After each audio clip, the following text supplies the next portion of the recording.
आपल्या सभोवतालचे जग भाग 1 इयत्ता 3.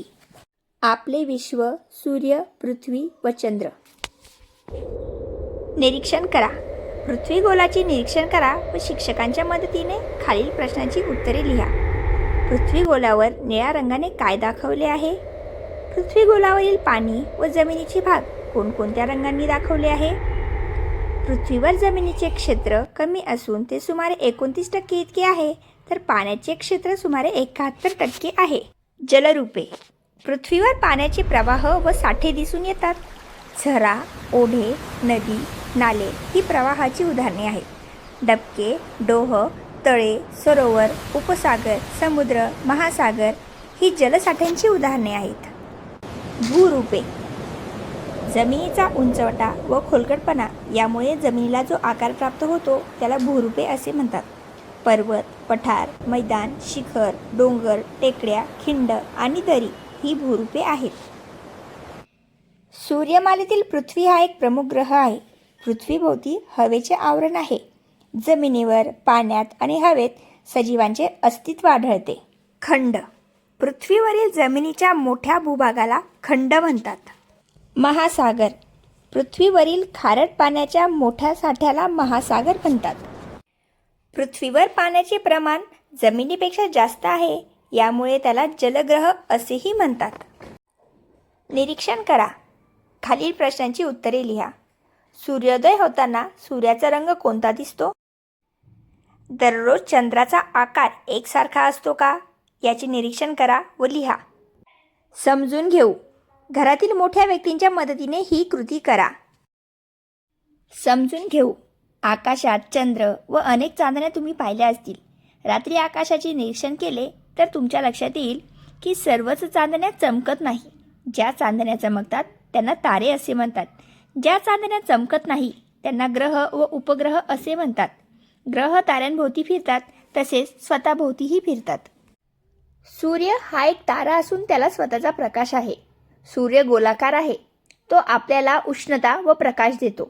सूर्य हा केंद्रस्थानी असून त्याच्या भोवती ग्रह व उपग्रह फिरतात. पृथ्वी हा ग्रह आहे. ग्रहांना स्वतःचा प्रकाश नसतो. पृथ्वीला सूर्यापासून प्रकाश मिळतो. पृथ्वी व चंद्र सूर्याभोवती फिरतात. पृथ्वी स्वतःभोवती फिरते, यास परिवलन म्हणतात. तसेच पृथ्वी स्वतःभोवती फिरता फिरता सूर्याभोवती फिरते, त्याला परिभ्रमण म्हणतात. पृथ्वीच्या परिवलनामुळे सूर्योदय व सूर्यास्त होतात. सूर्योदय झाल्यानंतर ज्या भागात उजेड असतो व तो तेथे सूर्यास्तापर्यंत राहतो यालाच दिन असे म्हणतात. सूर्यास्तानंतर होणारा अंधार पुढच्या दिवसात सूर्योदयापर्यंत राहतो, यालाच रात्र असे म्हणतात. दिन व रात्र मिळून एक दिवस होतो. एक दिवस 24 तासांचा असतो. चंद्र हा पृथ्वीचा उपग्रह आहे. चंद्र पृथ्वीभोवती फिरतो व पृथ्वीबरोबर सूर्याभोवतीही फिरतो. त्याला स्वतःचा प्रकाश नाही.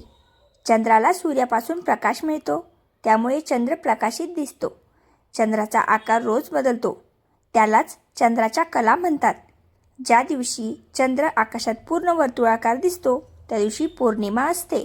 पौर्णिमेनंतर 15 दिवस चंद्राचा आपल्याला दिसणारा प्रकाशित भाग कमी कमी होत जातो. 15व्या दिवशी चंद्र आकाशात असतो पण डोळ्यांना दिसत नाही. त्या दिवसाला अमावस्या म्हणतात. समजून घेऊ. सूर्य ज्या दिशेला उगवतो तिला पूर्व दिशा म्हणतात. सूर्याच्या उगवण्याला सूर्योदय म्हणतात. सूर्य ज्या दिशेला मावळतो तिला पश्चिम दिशा म्हणतात. सूर्याच्या मावळण्याला सूर्यास्त म्हणतात. एक दिवस गुरुजी मुलांना शाळेच्या पटांगणात घेऊन गेले. आज मी तुम्हाला दिशांची माहिती देणार आहे.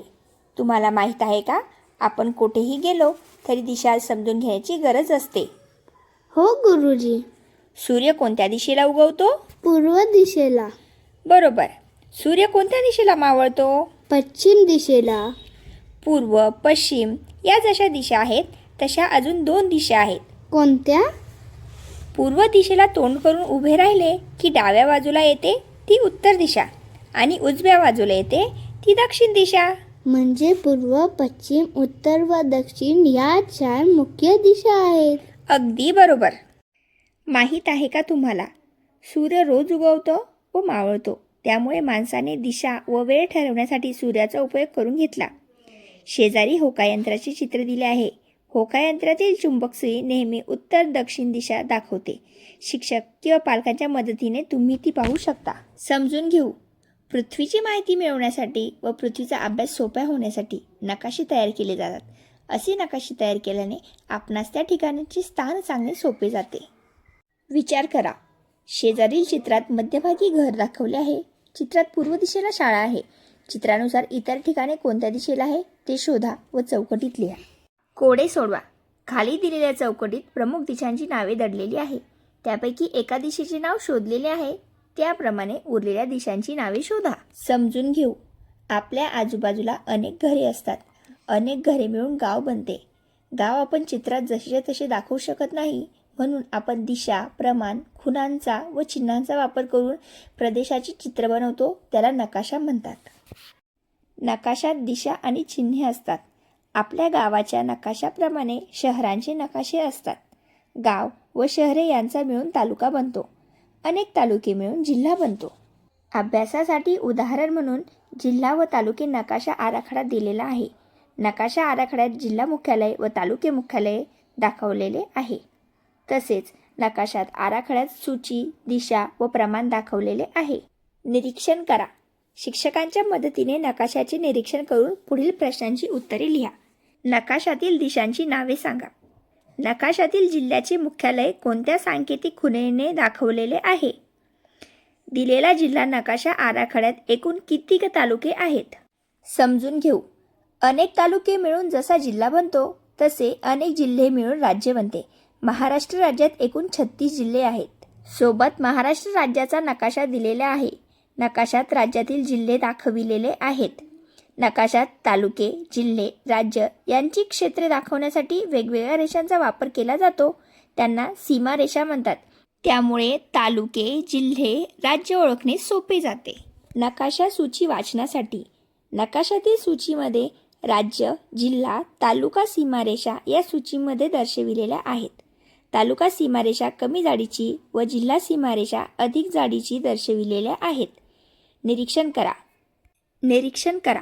शिक्षकांच्या मदतीने नकाशाचे निरीक्षण करून पुढील प्रश्नांची उत्तरे लिहा. नकाशात आपला जिल्हा शोधा व रंगवा. आपल्या जिल्ह्याचे नाव दिलेल्या चौकटीत लिहा. शिक्षकांच्या मदतीने दिलेल्या तक्त्यामध्ये आपल्या जिल्ह्याच्या पूर्व, पश्चिम, उत्तर, दक्षिण या दिशांना कोणता जिल्हा, राज्य किंवा समुद्र येतो ते लिहा. Please like, share and subscribe my channel.